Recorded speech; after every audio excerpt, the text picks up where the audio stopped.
สวัสดีครับวันนี้ผมจะมาสาธิตการดาวน์โหลดติดตั้งแล้วก็การตั้งค่าเพื่อให้โปรแกรม Arduino สามารถใช้งานร่วมกับ Node MCU ได้หรือจะเรียกว่าจะมาสาธิตวิธีการลงโปรแกรมอุปกรณ์รดน้ำต้นไม้ที่เราได้สร้างกันไปแล้วนั่นเองนะครับซึ่งตัวโปรแกรม Arduino เนี่ยจะเป็นโปรแกรมที่ต้องลงในคอมนะครับเริ่มต้นให้เปิดเว็บเบราว์เซอร์ในคอมขึ้นมาเป็น Google Chrome ก็ได้นะครับแล้วก็พิมพ์ arduino.cc นะครับแล้วก็เลือกซอฟต์แวร์ที่หน้านี้จะเห็นว่ามี Arduino IDE เวอร์ชันล่าสุดอยู่นะครับเป็น 1.8.15 แล้วก็ฝั่งขวามือจะมีดาวน์โหลดออปชันให้เราสามารถเลือกดาวน์โหลดเพื่อ install ในเครื่องเราแล้วก็ดาวน์โหลดเป็น zip ไฟล์แล้วก็เปิดใช้งานได้เลยตรงนี้ผมเลือกเป็น zip ไฟล์นะครับจากนั้นก็คลิก just download นะครับเมื่อดาวน์โหลดเสร็จแล้วเราจะได้ zip ไฟล์ออกมานะครับจากนั้นให้กดแตกไฟล์โดยการคลิกขวาแล้วก็เลือก extract here ตรงนี้นะครับแล้วก็รอจนการแตกไฟล์เสร็จสิ้น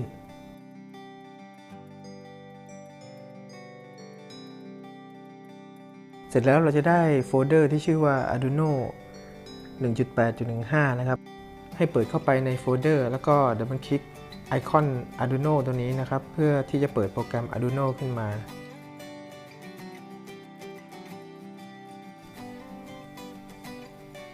ตอนนี้เราจะได้โปรเจกต์เปล่าๆขึ้นมา1โปรเจกต์นะครับให้คลิกไปที่ไฟล์แล้วก็เลือก Preference จากนั้นตรงช่อง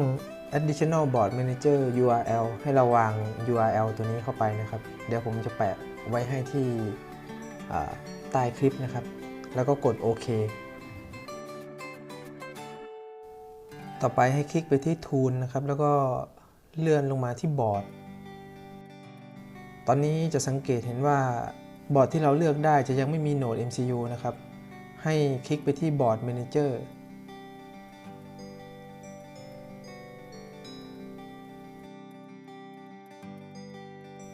แล้วก็ตรงช่องตรงนี้ให้พิมพ์ว่า ESP8266 นะครับ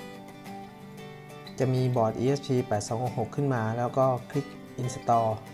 แล้วก็รอจนการดาวน์โหลดเสร็จสิ้นนะครับ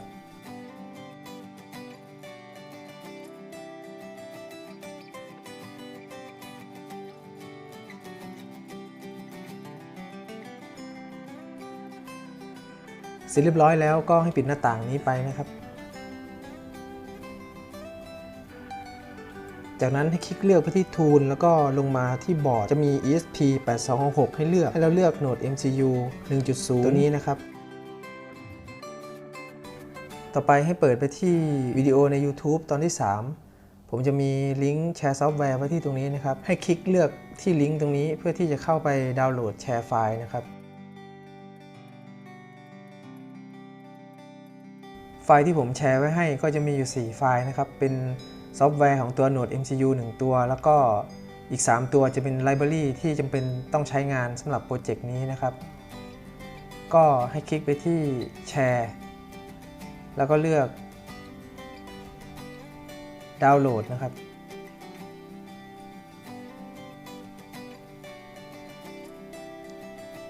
เสร็จแล้วก็ให้แตกไฟล์ออกมาเหมือนเดิมนะครับคลิกขวาแล้วก็เลือกไปที่ extract here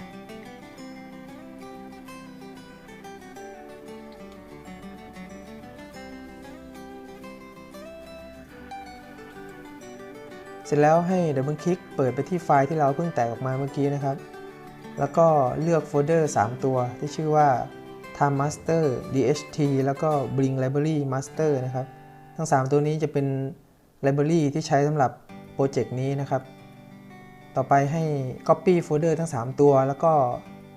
เข้าไปที่โฟลเดอร์ของ Arduino แล้วหาโฟลเดอร์ที่ชื่อว่า Libraryนำโฟลเดอร์ที่เรา Copy เมื่อกี้มาวางในโฟลเดอร์นี้นะครับเสร็จแล้วให้กลับไปที่โฟลเดอร์ Arduino แล้วก็ดับเบิลคลิกเพื่อที่จะเปิดโปรแกรม Arduino ขึ้นมานะครับ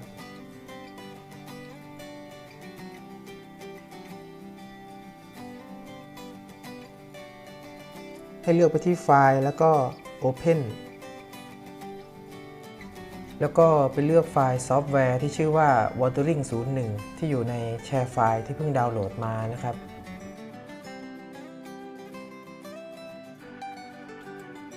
และตอนนี้เราก็ได้เปิดซอฟต์แวร์สำหรับอุปกรณ์รดน้ำต้นไม้ขึ้นมาแล้วนะครับให้กดไปที่ปุ่มทางด้านซ้ายมือสุดนะครับชื่อปุ่มว่า Verify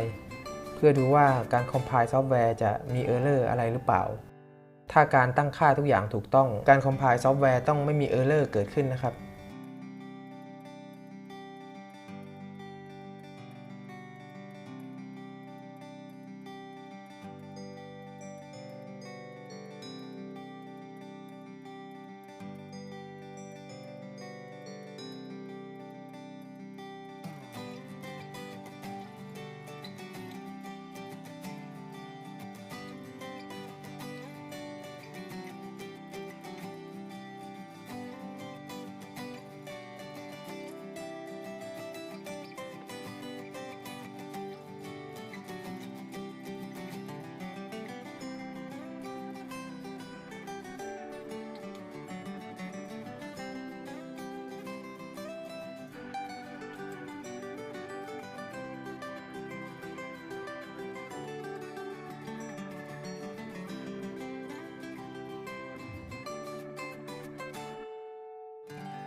ครับตอนนี้การ compile ซอฟต์แวร์เสร็จเรียบร้อยแล้วถ้าเห็นว่า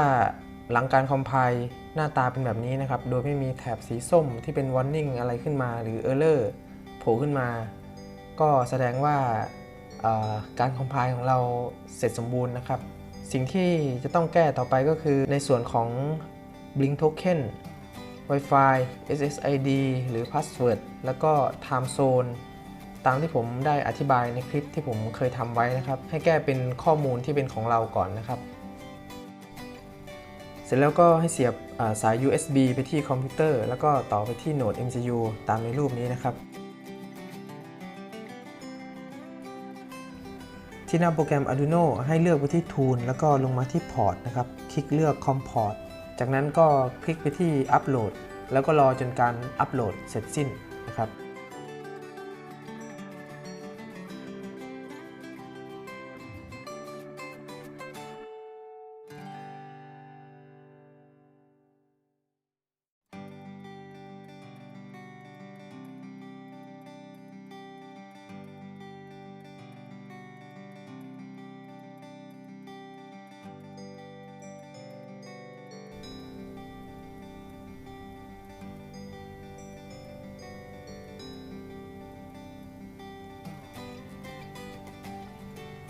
เสร็จเรียบร้อยแล้วก็ให้ถอดโหนด MCU ออกจากสาย USB นะครับแล้วก็ประกอบกลับไปที่กล่องคอนโทรลของเราเหมือนเดิมนะครับและตอนนี้อุปกรณ์รดน้ำต้นไม้ของเราก็พร้อมที่จะใช้งานแล้วนะครับผมก็ขอจบคลิปนี้ไปเพียงเท่านี้นะครับ